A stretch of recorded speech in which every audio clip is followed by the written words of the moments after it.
Just a reminder, guys, my guy Dave Dust is raffling off a pair of customized Philadelphia Eagles sneakers or 76ers, Philadelphia 76ers sneakers. It's your choice. All you have to do is enter the raffle by May 8th. Purchase your ticket, guys, and get yourself in this. These are really nice shoes, guys. I really wish that he could take the time to do 50 or 60 of these for you guys, but it's kind of hard to get through that many customizations. That's why he's doing it in this format. But nonetheless, guys, take advantage of this opportunity. Link will be in the description below. What's up, Eagles Nation? What's going on in NFL world? How you doing, division rivals? This is Steven Hyder, Gate City Sports Channel, the sports channel where the cerebral NFL fan comes for about 10 minutes of daily content. Tonight's topic. I've been getting a lot of questions, and I want to take some time and I want to address them. We're going to talk about Quez Watkins, because I think some attention needs to be given to the concept or the idea of potentially playing Quez Watkins as a vertical slot. Some of you guys have asked me that recently.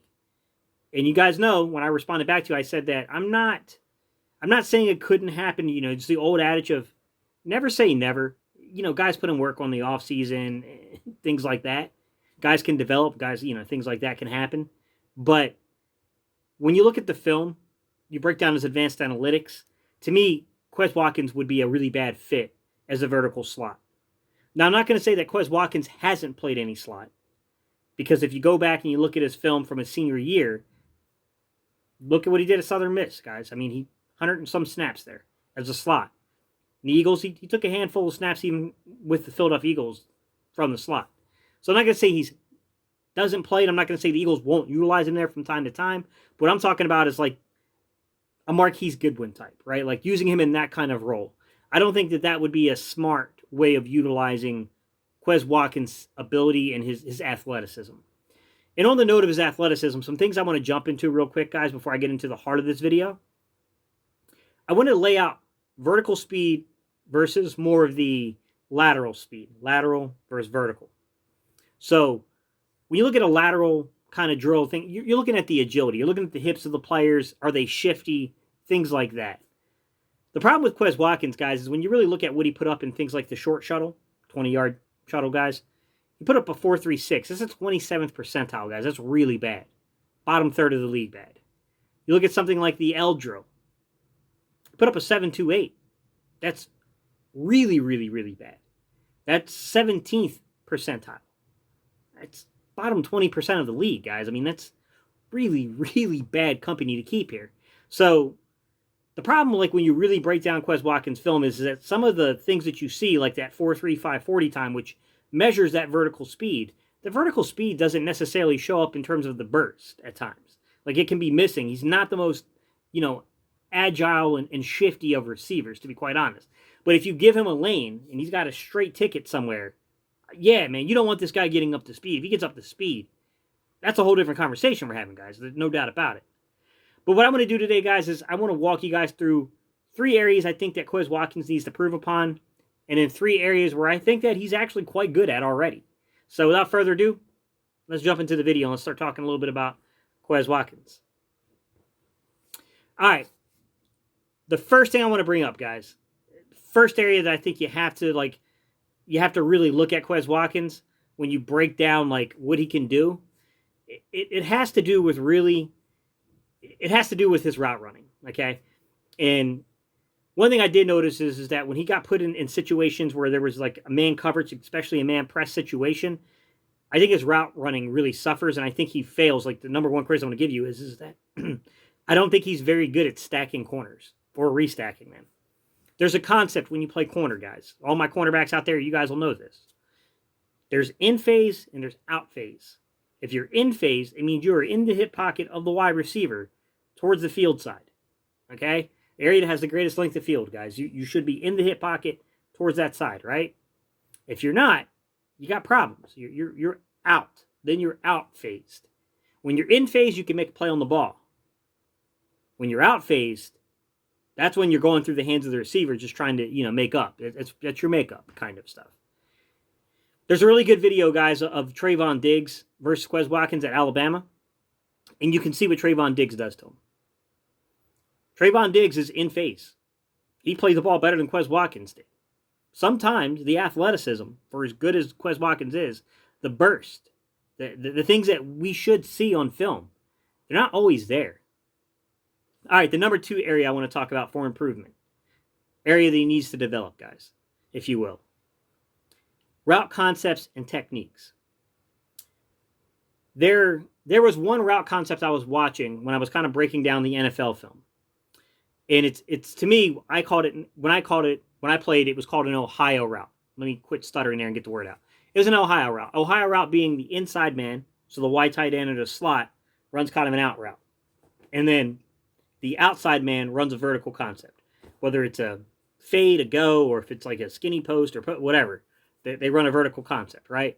So it's kind of like the opposite of a dig route, right? The dig route, the inline guy, so your slot or your wide tight end, runs a vertical concept, right? And then the outside receiver comes in underneath of it on like a dig, like an in route. So it's almost the opposite of that, okay?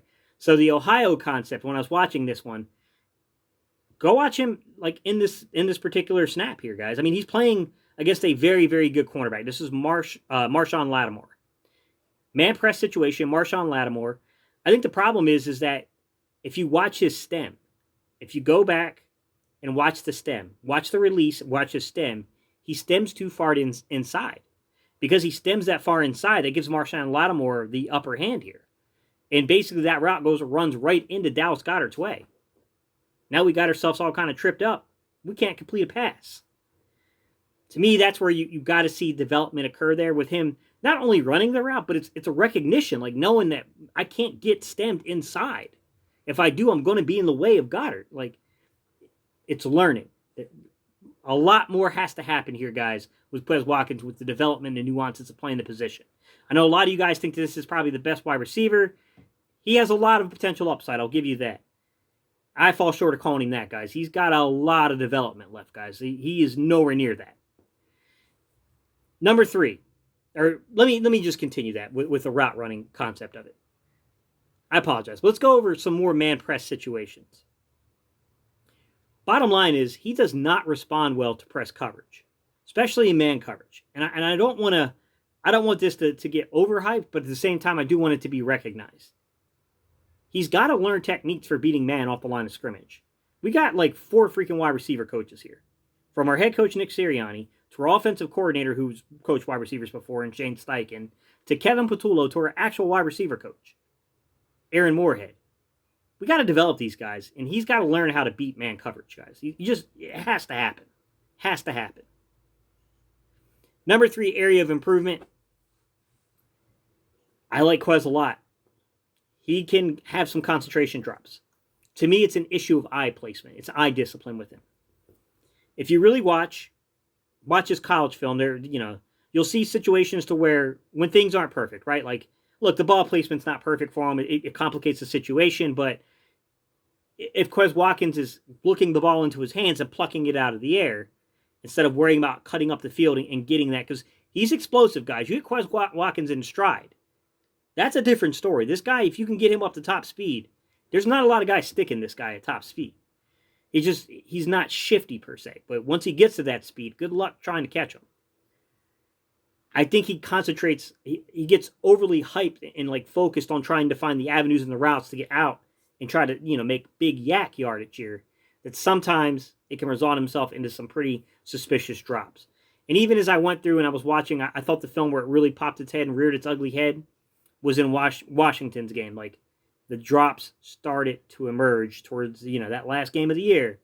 We saw Quez come back down to earth a little bit, guys, and that's a bit of a concern for me. All right, we're done with the negatives. He's a good football player. I wouldn't even bother making a video about him. I think there's potential here. I wouldn't waste my time. Let's just be real. So the positives are this. His short game. Quez Watkins' short game can be exceptional. Things like whip routes, slants, even like the quick passes, tunnel screens, those type of things. Anything between 1 and 9 yards and anything behind the line of scrimmage. You give this kid a lane, he can win. He even got, there was one really beautiful whip route he caught Trayvon Diggs on in the Alabama film, where I was like, oh, okay. Like, I see you. I see what you're doing out there. But I'll also say that, you know, you got to get him, like, he responds better out of stack sets. You put him in a stack set and let this guy get a free release, he can be pretty deadly on things like slant routes, stuff like that, skinny post routes. Like, he can eat you up there. He can really dominate the middle of the field if you let him. And he's really good vertically to the middle and vertically to the right. He's a flanker, guys. Number two area where I think his game kind of shines, where it's like, okay, this is definitely something I would love to see from this guy in the future, and he's already really good at it. We can question the competition, guys. We really can. But as I was alluding to just a point before, look at what he does out of stack sets. That's what the Eagles need to do more of with Nick Sirianni. I'm hoping that he sees stuff like this. Put Reagor, put Quez, put some of these guys in stack sets and let them make plays. Because it does make it difficult for the defense to read them. And if you get a guy like Quez getting a free release with the type of speed he has on something like an over route or a crosser, or, you know, even something as simple as like a skinny post or a post, like, he can be pretty deadly, guys. He could be a really good football player there. So the stack set stuff, free release stuff, if you give him that opportunity to get a free release and to get himself up to speed, there's not a lot of defensive backs with the foot speed to keep up with him, to be quite honest. Which brings me to my third point about him. This one surprised me a little bit in terms of the positives. Although he has some drops, there's a drop concern. Quez was much better at the catch point than I thought. He was really good. On 31 attempts his senior year at Southern Miss, 15 completions, 15 contested catches, guys. It's not what you think of when you think Quez Watkins, but you should. He's pretty good at it, guys. Like, he's really good at the contested catch. I want to give you my thoughts here, my final thoughts, and I'll let you guys chime in following this. I think he's better to be your flanker. I think Quez Watkins is better suited to be your flanker. I mean, look at the grades where he's got, like the deep middle, okay, the intermediate middle, the deep right and intermediate right. Look at his college film. Look at where he scored high at. To me, he's not specifically like a really great guy that in terms of like the shiftiness. It's not his game. It's not his game at all. It's more of a Reagor game. I think Quez could give you some utility. Like, you can play him in the slot from time to time. Guys, I'm not saying never play him in the slot, but I think he's better suited to compete and potentially be a flanker, and then maybe bounce Reagor inside at the slot and let Reagor kind of play all over the place. But when you really want the element of the vertical slot, if you don't get a guy this draft class that you feel comfortable can provide that for you, I would be in favor of moving Reagor inside, putting Quez out at the flanker, and then you play Fulgham out at, you know, or JJ, whoever wins that competition, out at the split end, the boundary side X receiver. That's what I think. And look, he's really easy to root for, guys. I get it. Like, I took down some notes for him, guys, here. And I'll tell you what I wrote down about his backstory. He wasn't a highly recruited guy coming out of high school. This was his recruiting list. Southern Miss, Georgia Southern. Those were the two big ones that were the ones mostly involved. Middle Tennessee State, Western Kentucky, Samford. He didn't have a ton of production early in high school. He had, like, his junior year, I want to say he had about 34 catches, 500 yards, 5 touchdowns. Then he kind of went off a little bit his senior year. He had about 44 catches, 800 and some yards, 12 touchdowns. Believe it or not, in high school, guys, he was quite good as a kick returner. He was so good at kick returning, they just stopped kicking to him. He took back like 2 touchdowns the first 2 games of the year, his high school year, and then they stopped kicking to him. So, I mean, maybe he can even provide the Eagles with some assistance. And, like, we need to get more explosive plays out of our special teams. And I do think guys like Quez Watkins, Jalen Reagor, and John Hightower, these guys that have all this kind of speed, they need to be used more. They need to be used in these roles. Adrian Killins, like, there's some guys, Jason Huntley, guys that are more athletic. There needs to be more involvement, more use from these guys in those roles. All right, guys, this is what I think about them. I want to know, what do you think? Leave your thoughts down below. Me personally, I don't think he's a vertical slot. I think he's a flanker. That's my opinion of him. But I want to know, what do you think? Do you guys think he's a vertical slot?